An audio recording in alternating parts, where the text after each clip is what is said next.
जय सदाशिव। आज हम शिव महिमा का गुणगान करते हुए यूनान के प्रसिद्ध दार्शनिक सुकरात के एक प्रसंग की चर्चा करेंगे। तो यूनान के प्रसिद्ध दार्शनिक सुकरात को प्राय सभी जानते हैं, क्योंकि दार्शनिकों की बातें, उनके उत्तर कुछ ऐसे होते हैं जो मनुष्य की दशा और दिशा दोनों ही बदल देते हैं। ऐसा ही एक प्रसंग सुकरात जी का है, जो हमारे घमंड को दूर करने के लिए काफ़ी है। यूनान के प्रसिद्ध दार्शनिक सुकरात जी के पास एक दिन एक धनवान व्यक्ति आया और उसे अपनी संपत्ति का बहुत अहंकार था। बात बात पर अपनी संपत्ति की, अपनी उपलब्धियों की बात कर रहा था और सुकरात जी को अपनी उपलब्धियों का गुणगान करता हुआ सुना रहा था। अब बात सुनते सुनते, उसके घमंड को देखते देखते सुकरात जी बहुत परेशान हो गए।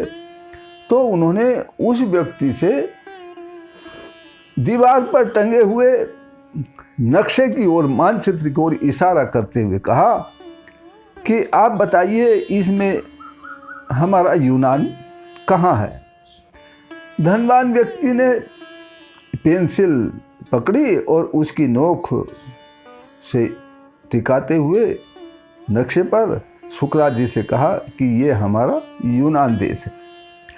अब सुकरात जी ने कहा कि अब ये बताइए कि इसमें हमारा शहर एथेंस कहाँ है। अब उसको थोड़ा मुश्किल लगा। उसने इधर उधर देखा और एक कुछ क्षेत्र में, कुछ थोड़ी सी जगह में पेंसिल घुमाते हुए बोला कि यहीं कहीं पर हमारा एथेंस शहर भी होगा।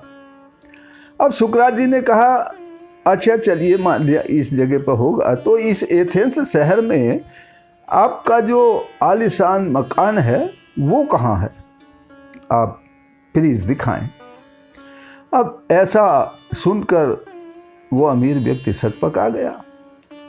वो बोला, महाराज, इस छोटे से नक्शे में मकान को दिखाना संभव हो सकता है क्या?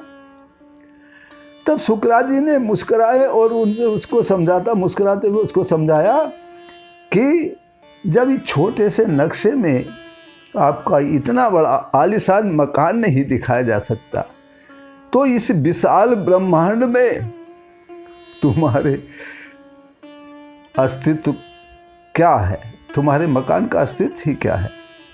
ब्रह्मांड की तुलना में तो हमारा जो अस्तित्व है वो नगण्य है, और इसलिए अपनी सीमित उपलब्धियों पर हमें या किसी को भी अहंकार नहीं करना चाहिए। हमारी उपलब्धियां बहुत सीमित हैं।